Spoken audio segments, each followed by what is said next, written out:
Hi hello, ചന്ദ്രികയിൽ അലിയുന്ന ചന്ദ്രകാന്തത്തിന്റെ എല്ലാ പ്രിയപ്പെട്ട പ്രേക്ഷകർക്കും മെട്രോ സ്റ്റാറിലേക്ക് സ്വാഗതം. ചന്ദ്രികയിൽ അലിയുന്ന ചന്ദ്രകാന്തത്തില് നമ്മൾ നന്ദയുടെയും ഗൗതമിന്റെയും പിങ്കിയുടെയും ഒക്കെ കഥ അവസാന ഘട്ടത്തിലേക്ക് എത്തിയിരിക്കുവാണ്.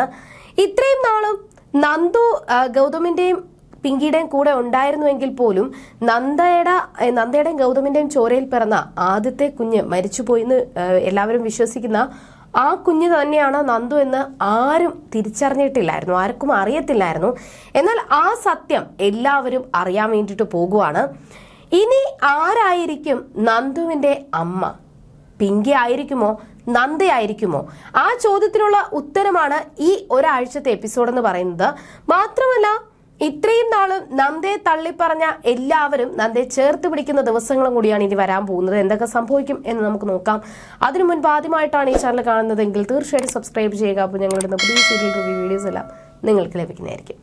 അങ്ങനെ ഒട്ടും പ്രതീക്ഷിക്കാത്ത ഒരു ട്വിസ്റ്റിലേക്കാണ് ഇപ്പോൾ കഥ എത്തി നിൽക്കുന്നത്.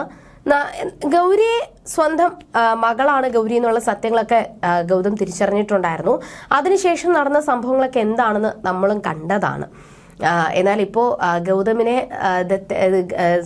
ഗൗരിയെ ദത്തെടുത്ത് ഇന്ത്യവ്രത്തിലേക്ക് കൊണ്ടുവന്നെങ്കിൽ പോലും പൂർണ്ണമായിട്ടും ഗൗരിയുടെ ഉത്തരവാദിത്വം നന്ദയ്ക്കും ഗൗതമിനും തന്നെയാണ്.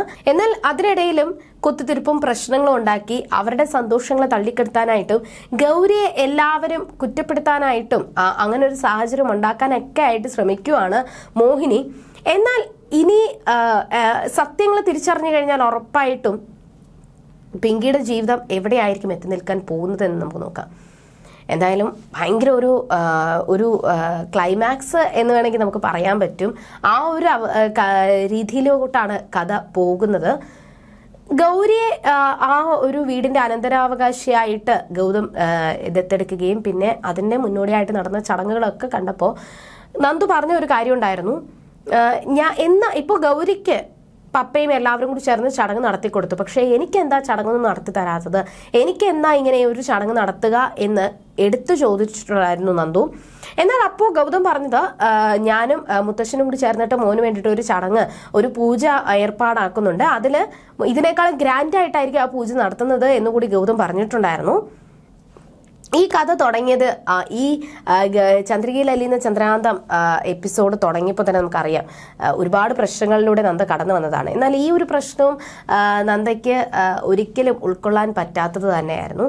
അവസാനം ഗൗരിയെയും നന്ദയും ഇന്ത്യവ്രത്തിലേക്ക് കൊണ്ടുവന്ന് ആ പൂജ, നന്ദുവിന് വേണ്ടിയിട്ട് ഒരു പൂജ നടത്താനായിട്ട് ഗൗതം തീരുമാനിച്ചു. എല്ലാവരും ഉണ്ടായിരുന്നു, നന്ദയും ഗൗരിയും വന്നിട്ടുണ്ടായിരുന്നു. അതിൻ്റെ കൂടെ നന്ദയെയും ഗൗരിയും ഒരുമിച്ചിരുത്തിയിട്ടാണ് പൂജാരി പൂജ ചെയ്തത്. അതൊക്കെ കണ്ടപ്പോൾ മോഹിനിക്കൊന്നും ഇഷ്ടപ്പെട്ടിട്ടില്ല. മോഹിനി ഇതിന്റെ ഇടയിലും കുത്തിത്തിരിപ്പുണ്ടാക്കാനായിട്ട് ശ്രമിക്കുവാണ്. എന്നാൽ പൂജയെല്ലാം അതിഗംഭീരമായിട്ട് അവസാനിച്ചു. ഈ ഒരു അവസ്ഥയിലും അവിടെ എടുത്തു ചോദിക്കുന്നുണ്ട്, ഇപ്പം ലക്ഷ്മി ആണെങ്കിലും ചോദിക്കുന്നുണ്ട്, എന്ത് പറ്റി, നീ എന്തിനാ ഇങ്ങനെയൊക്കെ ചെയ്യുന്നത്, അല്ലെങ്കിൽ നന്ദ എന്തിനാ മാക്സിമം ഇതിനോട്ട് ഇടപെടുത്തുന്നത്, നന്ദുവിന്റെ അമ്മ പിങ്കിയല്ലേ, അപ്പൊ പിന്നെ പിങ്കിയെ നീ എന്തിനാ ഒഴിവാക്കി നിർത്തുന്നത് എന്നൊക്കെയായിരുന്നു ഗൗതമിനോട് അവിടെ ലക്ഷ്മി ചോദിച്ചത്. എന്നാൽ താൻ ആരും ഒഴിവാക്കി നിർത്തിയിട്ടില്ല, നന്ദയെ ഒഴിവാക്കാനും പറ്റത്തില്ല. നന്ദ ഗൗരിയുടെ അമ്മയാണ്, എന്റെയും നന്ദയുടെയും ചോരയിൽ പിറന്ന കുഞ്ഞാണ് ഗൗരി എന്നൊക്കെ ഗൗതം പറയുന്നുണ്ട്. അങ്ങനെ ഈ ഒരു പ്രശ്നങ്ങൾ ഇങ്ങനെ സംഭവങ്ങൾ നടക്കുവാണ്. അതിനിടയിൽ നന്ദയും കൂടി ഇരുന്നിട്ടാണ് പൂജ ചെയ്യുന്നത്, ശുദ്ധികലശ പൂജ. ആ പൂജയെല്ലാം കഴിഞ്ഞ് എല്ലാ പൂജയും കഴിഞ്ഞ് ഗൗരിയുടെയും കൈ പിടിച്ച് നന്ദ പുറത്തോട്ട് വരുമ്പോൾ അവിടെ ഒരു ശബ്ദം കേട്ടു. ഭയങ്കര ഒരു പ്രശ്നങ്ങൾ തന്നെയാണ് പുറത്ത് നടന്നത്. അതെന്താണെന്ന് അറിയാൻ വേണ്ടിയിട്ടാണ് നന്ദ പുറത്തേക്ക് ഇറങ്ങിയത്. അതിനുശേഷം ആ ഒരു പൂജ കഴിഞ്ഞ് ഏകദേശം നന്ദ ഇന്ത്യവരവും എല്ലാവരുമായിട്ട് വീണ്ടും അടുക്കുവാണ്. അതിനുശേഷമാണ് ചില ഞെട്ടിക്കുന്ന സത്യങ്ങൾ നന്ദ അറിഞ്ഞത്. ഒരിക്കലും താൻ വിചാരിക്കാത്ത, താൻ മരിച്ചുപോയെന്ന് കരുതുന്ന തൻ്റെ മകനെ താൻ കണ്ടെത്തുവാണ്. ആ ഒരു ട്വിസ്റ്റ് തന്നെയാണ് നന്ദയുടെ ജീവിതത്തിൽ സംഭവിച്ചത്. പക്ഷെ ഇത് പറയുന്നതിന് മുന്നേ തന്നെ മറ്റൊരു കാര്യവും കൂടി പറയാം. ഈ ചന്ദ്രയിൽ അലിയുന്ന ചന്ദ്രകാന്തം എപ്പിസോഡ് ആരംഭിച്ചത് എങ്ങനെയാണെന്ന് നമുക്ക് എല്ലാവർക്കും അറിയാം. നല്ല സന്തോഷത്തോടുകൂടി പ്രണയവും കുടുംബ ബന്ധങ്ങളും എല്ലാം ഒരുമിച്ച് വരുന്ന ഒരു പരമ്പര തന്നെയായിരുന്നു. ആ സമയത്ത് ഫസ്റ്റ് ഗൗതമും പിങ്കിയും രാമേശ്വരത്ത് വെച്ച് കണ്ടുമുട്ടുന്നതും രാമേശ്വരത്ത് വെച്ച് കണ്ടുമുട്ടുന്ന അവരുടെ ആ ഒരു ബന്ധം പ്രണയത്തിലോട്ട് എത്തുന്നതും ആ പ്രണയത്തിലോട്ടെത്തിയ അവരുടെ ബന്ധം അവസാനം വിവാഹം കഴിക്കാതെ പോകുന്ന സാഹചര്യങ്ങൾ ഉണ്ടാകുന്നതും അതിനുശേഷമാണ് നന്ദ കടന്നു വരുന്നതും. അപ്പോൾ അങ്ങനെ സന്തോഷത്തോടുകൂടി പ്രണയത്തോടുകൂടി സ്നേഹത്തോടുകൂടി തുടങ്ങിയ കഥ ഒരു പകുതി എത്തിയപ്പോഴത്തേക്കും വൈരാഗ്യത്തിൻ്റെയും ദേഷ്യത്തിൻ്റെയും വിദ്വേഷത്തിൻ്റെയൊക്കെ ഒരു കഥയായിട്ട് മാറി. ഇപ്പോൾ അവരെ തകർക്കണം, സ്വത്തുക്കളെ കൈക്കലാക്കണം, അല്ലെങ്കിൽ തനിക്ക് മീതെ ആരും വരാൻ പാടില്ല, അങ്ങനെ ഒരു അസൂയ, അങ്ങനത്തെ ഒരു ലെവലിലേക്കാണ് കഥ ഇപ്പോൾ വന്നു നിൽക്കുന്നത്.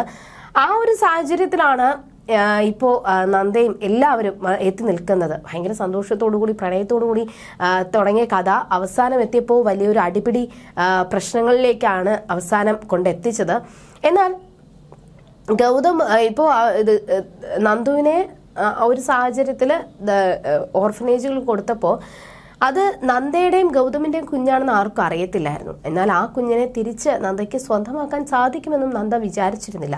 നന്ദയും എല്ലാവരും കുഞ്ഞ് മരിച്ചു എന്നാണ് വിചാരിച്ചിരുന്നത്. പക്ഷേ ആ നന്ദുവിനെ തേടിയിട്ട് തന്നെ അവിടെ ആ ഒരു ഓർഫനേജിലെ സിസ്റ്റർമാർ വരികയും അങ്ങനെ സിസ്റ്റർമാർ വരുന്നത് വെച്ചിട്ട് തൻ്റെ ഗൗതമിൻ്റെ ആ കുഞ്ഞ് ദത്തെടുത്തു എന്നാണ് അവർ വിശ്വസിക്കുന്നത്. പക്ഷേ ഗൗതമിൻ്റെ കുഞ്ഞിന് തന്നെയാണ് നന്ദു എന്നുള്ള കാര്യം അവർക്ക് അറിയത്തില്ലായിരുന്നു.